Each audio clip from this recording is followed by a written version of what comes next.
Wow, guys, John Fetterman just made a massive announcement. The Democrats are stunned. You guys gotta check this video out. One more thing I got for you, a big hug. Okay, good. That's very nice. Look at that family you got, huh? Yes, sir. Yes, sir. Very nice. How are you? Nice to see you, man. Nice to see you. That was a big evening last night, right? Yes, it was. That was a big evening. 13-year-old superstar cancer patient DJ Daniel was made an honorary member of the U.S. Secret Service Tuesday. Despite that heartwarming tribute and moment, Democrats turned the cold shoulder. The White House says that snub certainly may have backfired. Democrats didn't stand to keep men out of women's sports. They couldn't even clap for a girl who got her head smashed in by a man on a volleyball court.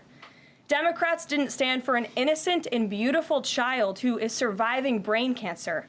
Last night was a very clarifying moment for our country. The Democrats exposed themselves as the party of insanity and hate, the party that wants to put America last. Former West Virginia Senator Joe Manchin and John Fetterman said this, sir. Thanks for being here. He said a sad cavalcade of self-owns and unhinged petulance. It only makes Trump look more presidential and restrained.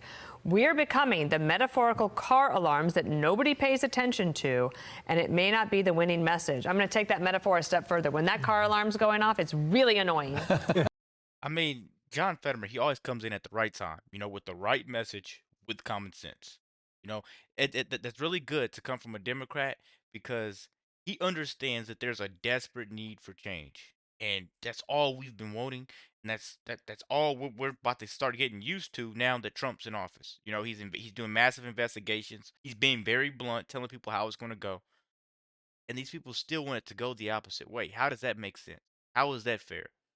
I'm telling you, man, these Democrats, they want to manipulate and try to change you, and they have no sympathy for anybody else but themselves. They all can come together when it's time to investigate where our money, is going.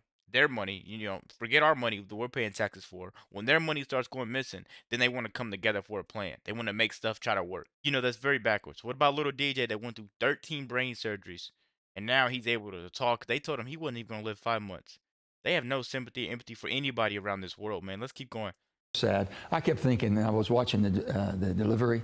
I had sat there before in that same situation when the president first came, President Trump came and he was speaking about energy and things about coal and things I know about energy security we need for our country. And I was standing up and I think people were hissing me behind. And I was the only one standing. I kept thinking, that's awful. They shouldn't be that disrespectful to the president. They were hissing me, not him, for standing. Listen to Fetterman. David Axelrod on CNN called Al Green despicable. Michael Steele on MSNBC thought whoever got the bingo sign should be fired. We never learn is one quote. He owned us. It's almost like whatever Trump does or say, just make sure you do the opposite over and over again. Here's a quote. We can't just be the party that barks at Trump. Until we learn that lesson, we're going to lose. He made us look like what we are, blanking buffoons. Wow. Wow. Did you hear that? Let's go one more Over time. and over again. Here's a quote. We never learn is one quote. He owned us. It's almost like whatever Trump does or say, just make sure you do the opposite over. Whatever Trump does or say, just make sure you do the opposite. I wanna make this little 13-year-old boy have a reason to live. He wants to be a cop. I'm gonna make him a special agent. You're against that. You don't want to stand up.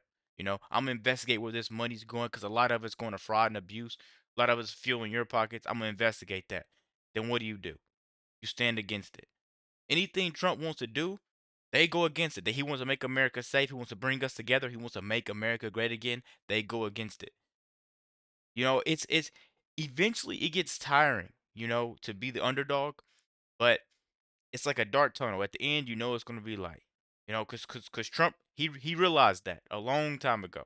When everybody's betting against you, that gives you a reason to live. They give you a reason to fight harder, because once you get those wins, they just feel that much better. When everything's given to you, like Kamala Harris, if she was to win presidency, it wouldn't be worth anything, because they essentially gave it to her, rigged it up. This election was too big to rig. Trump won. He came out on top. Like, come on, man. It's way better when it's this way, when everybody wants to be against you. I wish it was the opposite way, but deep down inside, I'm glad it's not. Let's keep going, guys. And over again. Here's a quote. We can't just be the party that barks at Trump. Until we learn that lesson, we're going to lose. He made us look like what we are, blanking buffoons. The biggest thing now, is... you're on the outside now. I am. You have a chance to advise in a more neutral way. Well, who is the leader of this party? Who's giving them direction? Why would they make such a spectacle of something that was not necessary? As far as within the House and the Senate, the leadership is basically Hakeem Jeffries and his team, as far as in the House, and Chuck Schumer and his team, and far in the Senate. As far as a national leader who people are rallying around as former Democrats or Democrats now or independents trying to get their vote, they have to understand the people have spoken. They elect Donald Trump as president. Every red-blooded American should want your president to succeed. If you're in a position of being a House member or a Senate member and you can do something positive, do it. Don't worry about the politics. It'll take care of itself. Make sure our country succeeds, and your leader has to succeed. And when you're going to be against something, do it respectfully. Do it with decorum. Not able to stand up and be able to clap on something with a human touch that had, that young man, the young boy, what he wants to do. That's just unconscionable. I think the point is, Senator, you can disagree on policy. Yeah. And you can express But not that. on human. But not on the personal. No. Go ahead, Dana. On Gutfeld last night, I suggested that the Democrats should just declare bankruptcy, because that way you can move forward and start anew. Well, here, do you think that they're at a point now where they realize, like, for example, I'm going to read this other one about, this is from Trump. He said the Democrats should lose the midterms based on their behavior. Republicans can take what happened last night and win any race in the country. And you add that to the trans athlete issue, where you had 45 Democratic senators all vote against protecting women's sports. well, first of all, let's look at the country right. Come on, man. Come on, man.